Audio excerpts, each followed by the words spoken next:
Ada 3 orang dari kalangan Bani Israel, orang-orang beriman sebelum kedatangan Nabi Muhammad SAW. Mereka ingin jihad fisabilillah, perang, mempertahankan agama Allah. Tapi ternyata ada satu penghalang mereka. Mereka punya seorang adik perempuan. Ini adik mau dititipkan kemana? Oh, kalau begitu kita pergi jihad, adik kita titipkan ke raja. Jangan, nanti raja mengambilnya jadi istri. Kalau gitu kita titipkan ke orang kaya. Jangan, orang kaya itu juga tidak amanah. Oh, kalau begitu kita titipkan ke ahli ibadah. Oke, baik. Nampaknya ahli ibadah inilah yang bisa tempat kita menitipkan adik kita. Dititipkanlah adik tadi ke tempat ahli ibadah. Ahli ibadah tinggal di Som'ah, tidak pernah keluar. Lalu dibuatkan rumah kecil di bawah untuk tempat adiknya. Apa yang terjadi? Setan datang berbisik. Oh, ahli ibadah, andai engkau mengantarkan makanan ke tempat perempuan itu, sebagai orang yang melindungi, mengayominya, memperhatikan makannya, tentu pahalanya lebih besar. Ahli ibadah berpikir, wah ini peluang untuk masuk surga. Diantarkan makanan. Tapi hanya sekedar mengantarkan, tidak pernah lihat wajahnya, langsung kembali. Hari kedua, langkah setan bekerja. Andai engkau ajak dia bicara, ngobrol, tentu lebih baik. Sekedar mengantar saja. Setelah selesai, cukup. Apa kabar? Sehat?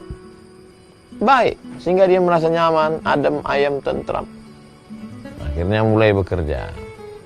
Andai engkau ajak dia bicara lebih panjang, tatap wajahnya, lihat tubuhnya.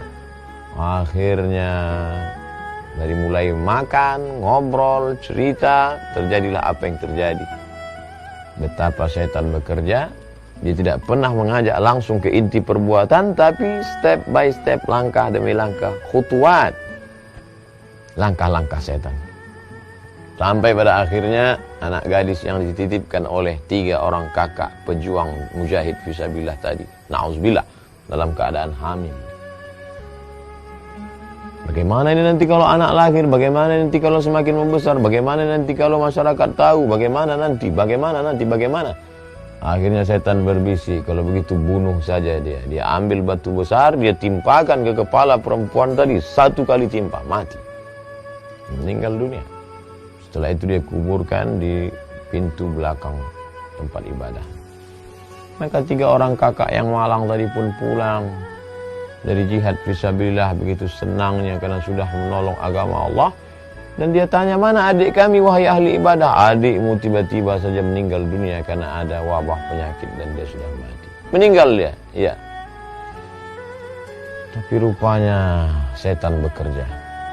Malam dia datang kepada kakak yang pertama. Hei fulan, sebenarnya adikmu itu tidak mati karena sakit, tapi dia dibunuh oleh ahli ibadah. Begitu terbangun pagi, si kakak berkata, aku diganggu setan malam ini. Dia tanya kepada adiknya yang kedua, apa yang kau lihat? Aku lihat bahwa dia berkata, adik kita ternyata tidak mati seperti yang diceritakan ahli ibadah, tapi dia dibunuh. Aku juga melihat mimpi yang sama. Adik yang ketiga juga berkata, aku juga melihat mimpi yang sama. Kalau begitu kebenaran ya, kita gali. Mereka gali di belakang rumah, mereka temukan. Ternyata memang benar bahwa adik mereka dibunuh oleh ahli ibadah. Dilaporkan sampai ke Tuan Raja. Apa yang terjadi? Ternyata begitulah Allah Subhanahu wa ta'ala. Sampai akhirnya mereka membawa kepada raja dan dia harus dihukum karena sudah menyia-nyiakan amanah.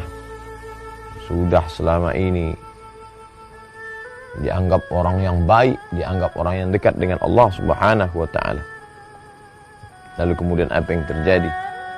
Ketika dia akan mati, iblis datang berbisik kepadanya. Bila engkau mau berkata bahwa engkau ingkar kepada Allah, maka engkau akan selamat.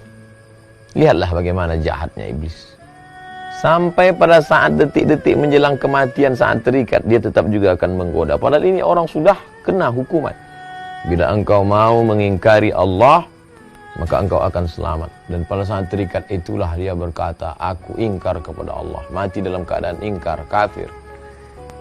berharap pertolongan iblis. Apa yang terjadi? Ketika saat mati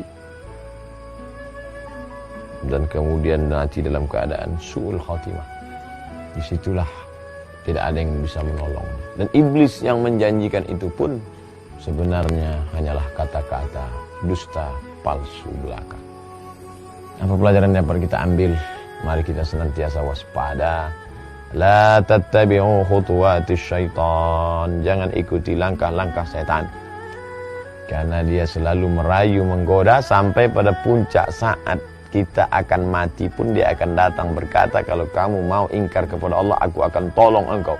Makanya kita selalu berkata, Allahumma hawwin alaina, ringankan kami fi sakaratil maut, saat sakaratul maut. Dan kita selalu berdoa, Allahumma khtim, tutup umur kami bi husnul khatimah. Apa makna husnul khatimah? Selamat dari godaan iblis setan saat akan menjelang sakaratul maut. Toh pada saat ikut kata-kata setan, mati dalam keadaan ingkar, dia juga tidak bisa menolong. Sampai pada akhirnya itu yang dikatakan Allah, kafirlah kamu, dalam surah Al-Hasyr 16-17. Maka tatkala manusia itu kafir, maka ia berkata, sesungguhnya aku berlepas diri dari kamu, karena sesungguhnya aku takut kepada Allah. Maka adalah kesudahan keduanya, sesungguhnya keduanya sama-sama masuk dalam neraka. Iblis dan orang yang digoda sama-sama masuk dalam neraka. Tak ada yang bisa menolong kecuali Allah SWT. Mudah-mudahan menjadi pelajaran buat kita bersama. Terima kasih. Wassalamualaikum warahmatullahi wabarakatuh.